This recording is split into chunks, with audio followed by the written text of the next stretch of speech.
혹시 이런 생각 해보신 적 없으세요? 왜 미국 중간선거가 있는 해만 되면 주식시장이 꼭 이렇게 흔들릴까? 마치 누가 짝이라도 한 것처럼 말이죠. 오늘 이 미스터리 한번 제대로 파헤쳐 보겠습니다. 미국 중간선거가 있는 해에 주식시장이 유독 출렁인다고 느끼셨다면요. 그거 기분 탓이 절대 아닙니다. 여기엔 아주 뚜렷한 패턴이 있거든요. 데이터를 보면요, 이게 정말 놀라울 정도로 명확합니다. 대통령 임기 2년 차, 그러니까 바로 중간선거가 있는 해죠. 이때가 평균 수익률이 가장 낮을 뿐만 아니라 심지어 수익을 낼 확률도 딱 50%. 그야말로 반반이라는 겁니다. 그러니까 이게 그냥 우연의 일치가 아니라는 거죠. 그럼 대체 이 경제적 난기류 뒤에 숨어 있는 정치적인 이유는 뭘까요? 뭐가 시장을 이렇게 흔드는 걸까요? 그 답은요, 2년마다 어김없이 등장하는 아주 강력한 정치 전략집, 바로 거기에 숨어 있습니다. 바로 외국 기업 때리기라는 전략인데요. 이게 뭐냐면 경제가 좀 안 좋다 싶을 때 유권자들의 불만을 외부의 적으로 돌리는 아주 고전적이면서도 효과적인 방법입니다. 우리 일자리가 줄어드는 건 다 저 나라, 저 기업 때문이다. 이런 프레임을 만들어서 표를 얻는 거죠. 사실 이게 최근에 갑자기 생긴 게 아닙니다. 이 전략은 수십 년 동안 계속해서 사용되어 왔어요. 이름표만 계속 바꿔 달았을 뿐이죠. 한번 보세요. 1980년대에는 일본의 자동차와 반도체가 타겟이었고요. 90년대에는 북미 자유 무역 협정, 나프타가 이후에 멕시코가, 2000년대 들어서는 WTO에 가입한 중국이 그 표적이 됐습니다. 시대에 따라서 공격 대상은 계속 바뀌었지만 외부의 적을 만들어서 비난하는 이 핵심 전략만큼은 정말 놀라울 정도로 똑같이 반복됐습니다.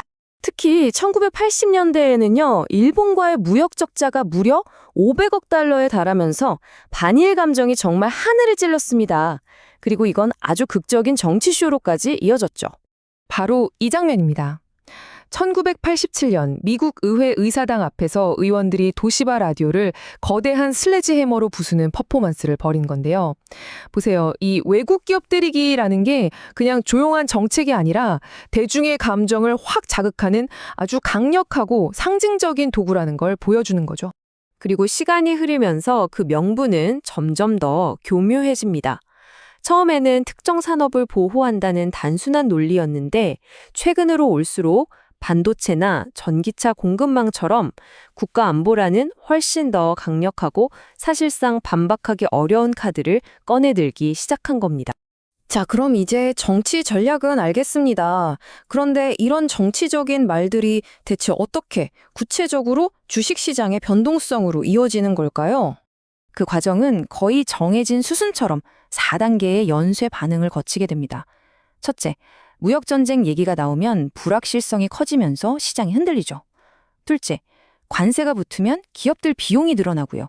셋째, 상대국이 가만히 있지 않겠죠? 보복 조치가 이어집니다. 그리고 마지막으로 이런 마찰이 쌓이고 쌓여서 결국 경제 전체의 성장을 둔화시키는 겁니다. 그리고 이 패턴은 주식시장에만 나타나는 게 아니에요. 자, 왼쪽이 주식시장 데이터고 오른쪽이 원유시장 데이터인데요. 한번 비교해 보세요. 둘 다 똑같이 대통령 임기 2년 차에 성과가 똑 떨어지는 게 보이시죠? 심지어 원유의 승률은 33%까지 곤두박질 칩니다.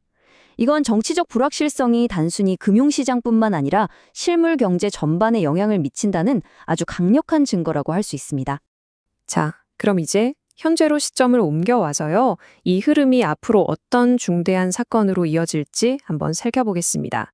바로 이겁니다. 지금 이 모든 무역 분쟁의 향방을 결정지을 수 있는 아주 중요한 법적 싸움이 미국 대법원으로 향하고 있거든요. 여기서 나올 판결 하나가 앞으로 시장의 미래를 완전히 바꿔놓을 수 있는 그런 변곡점이 될 겁니다. 결과에 따라서 시장은 정말 완전히 다른 두 갈래길로 가게 될 텐데요. 하지만 여기서 진짜 중요한 질문이 하나 있습니다.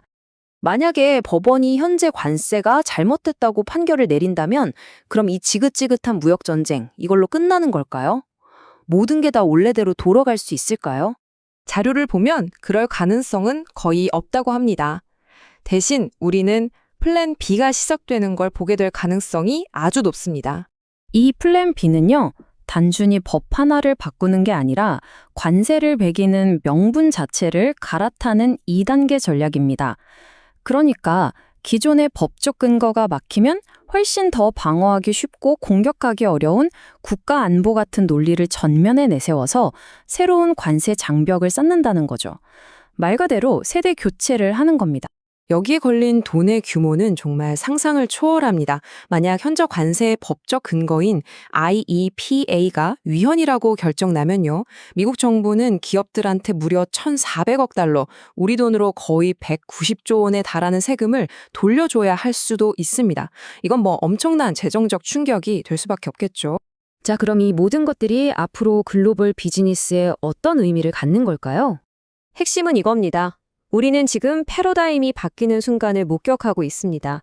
과거에는 기업이 얼마나 경제적으로 효율적인가, 얼마나 돈을 잘 버는가로 평가받았다면 이제는 얼마나 정치적으로 잘 살아남는가, 그 생존 능력으로 평가받는 시대로 넘어가고 있다는 겁니다. 이 말은요, 이제 더 이상 정해진 규칙에 따라 예측 가능하게 싸우는 그런 전면전의 시대는 끝났다는 겁니다. 대신 언제, 어디서 어떤 변수가 터져나올지 모르는 훨씬 더 예측 불가능한 게릴라전의 시대로 접어들었다는 뜻이죠. 그래서 마지막으로 이 질문을 던져봅니다. 공급망이 곧 전쟁터가 되어버린 이 세상에서 여러분의 투자 포트폴리오는 과연 이 새로운 게임의 법칙에 제대로 대비가 되어 있습니까? 어쩌면 이 질문에 대한 답이 앞으로의 성패를 가르게 될지도 모릅니다.